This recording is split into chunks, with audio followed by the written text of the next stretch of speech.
Anything that you can, Bong, ibigay mo yung number niya. No? Leave them a card. Bigyan mo akong card mo. Yung, ano. I want every Filipino to have access with me. Kaya lang. Paano sa ambassador? Iwan ko lang kang Ambassador Ber. This is yung direct namin. Pero hindi ako wala akong cellphone. Diyan ako na-disgrasya sa asawa ko. Hindi ba na ako marunong mag-delete? No. Yung putang ina yung touch. Ako yung Nokia. Yung talaga. Madali lang nandyan. Pero yung touch, dahil na pag naiwan mo telepono, patay. So nakita, ayun. I want you to have a direct line with me. Well, if not, you can call any relative to call my attention. I'm telling you now, when you go home, hindi naman kailangan Pasko, but there is no more inspection. There is no more customs.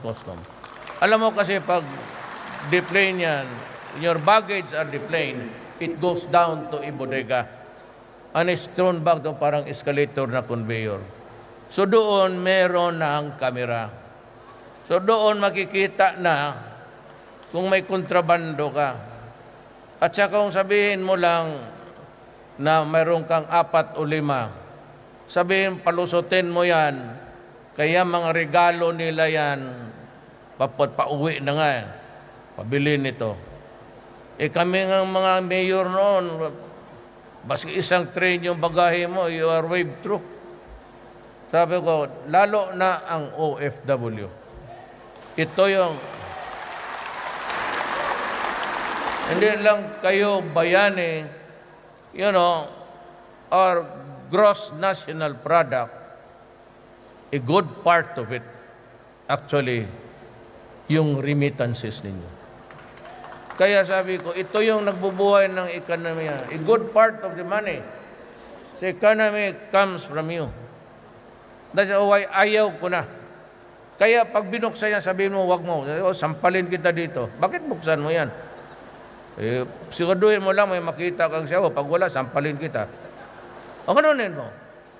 You create a sin. Mag-skandalo ka doon kasi aabot sa akin yan. May nangyari sa airport.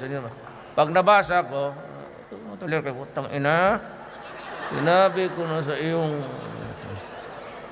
police, ganun rin. Huwag kayo magbayad-bayad dyan sa traffic. Isyuan niya ako ng ticket. Sige, 5, 6 na ticket pa gusto mo. Sige, ibigay mo sa akin, kunin ko yung lisensya mo. Tawagin ko yung police. Sauli mo sa kanya sa harap ko. Ayaw ko ng abuso. Ayaw ko ng korupsyon. I do not want oppression. And we will be treated equally. Kaya yung mga ang inquirer walang bayad-bayad, kaya pala kung magdepensa na lang kay Aquino. Inquirer has 1 billion utang. Pero kung mag-editorialize the morality, the righteousness, sila mismo, silang may-ari ng Dunkin' Donuts. Anak ka ng puta, 1 billion hanggang ngayon ang kinolekta ni Kim Henares was only 8 million. Tapos tayo dito,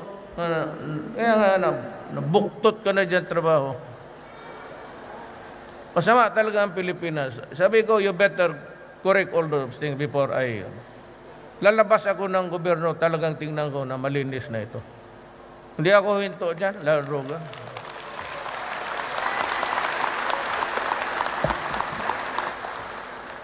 May mga ari ng, huwag kong sabihin kay yan, bang aeroplano niya, sinakyan ko, baka tanggalin ng, he owes about 30 billion. Kaya hindi ko tinanggap niya yung contribution. Sabi ko, no. Ngayon, pag uwi ko, bayad kayong lahat. Bayad kayong lahat. Kasi kami nagbabayad kami dito. Double taxation. Kami sa gobyerno at source, tanggalan na kaagad yung, ito yung mga oligarchs. Ito yung may balita pa ako na may itong Inquirer pinagbilihan ng gobyerno sa panahon ni Cory, kasi panahon ni Marcos yun for only 1 peso lang ata. Pag natotoo yan, babalis ka rin ko itong gobyerno. I will order the military and the police. We will have to do something about it. Kasi yung mga bahay nga ng sundalo, pinag-agawan na ng mga pobre. Kaya sabi ko, wag na lang, sabi ko sundalo, ibigay na lang ninyo. Inagaw Sabi ko, alang sabihin ko, barilin ninyo yan. Puro Pilipino, puro men. Sabi ko, gawaan ko na lang kayo ng bahay. Diba? Ngayon, itong Inquirer, itong ABS, always, ito lahat gusto nila, tama. Yung pala sila ang putang ina, mukhang pera rin. So, tabla-tabla tayo. Bayad kayo, bayad ang mayaman. Wala akong pakialam, wala akong tinanggap sa pera ng mga puta. Puro mukhang pera. May nanalo ako, wala. Anong promise ko? Yun lang. Tapos, galit pa sila. Ang pangako ko, Marcos. Tinanong kami sa debates, di ba? Would you allow the burial of Marcos? I said, yes. Binay said, yes. Itong tatlo ayaw. Alam mo bakit? It's the law. Sinabi ko, batas yan Abogado ako. Former president and a soldier. On both counts, whether Marcos was really good or bad, it's not my business. Whether or not he was a president, good or bad, that is not my business to inquire. Ang sinabi lang, president. Kaya itong maraming kutsu-kutsu ba, demonstrate pa. So, iko sa military, meron ba ako dyan? Nakareserva. Sir, meron ka na dyan? Iyo. O sabi ko, putang ina, bigay mo sa kanila yan. Kung sino gustong mag-substitute. Ako, sunugin mo lang ako at ilagay mo ako doon sa tabi ng nanay pati tatay ko. So, ang next tirada ko, I am nakazeroin ako sa mga oligarchs. Prominent of which is the Inquirer and ABS-CBN. At ang ABS-CBN may mining. May mining sila. I-subsidiary sa gana. Kita mong, kunwari, bibira dito, parang siya siralin pala. Butit na lang, hindi ako naunahan sa kanya, Mag-uwi na ako, pero guard, palabasin mo yan sa sukurdon kaya kasi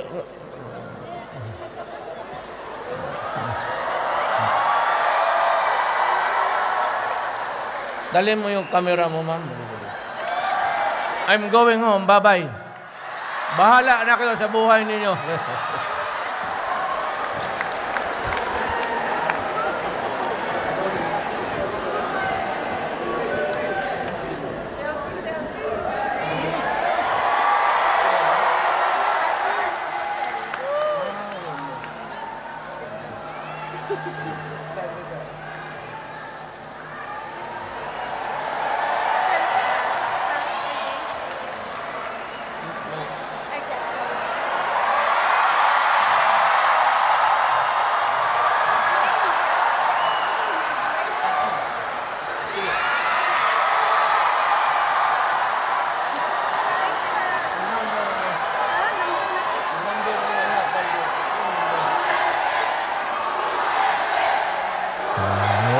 Ingitorit, igit ka agad.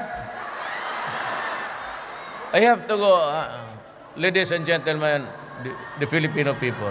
I love you all. And I assure you that the beginning and end of my being the president is public interest. Public interest yan. Salamat.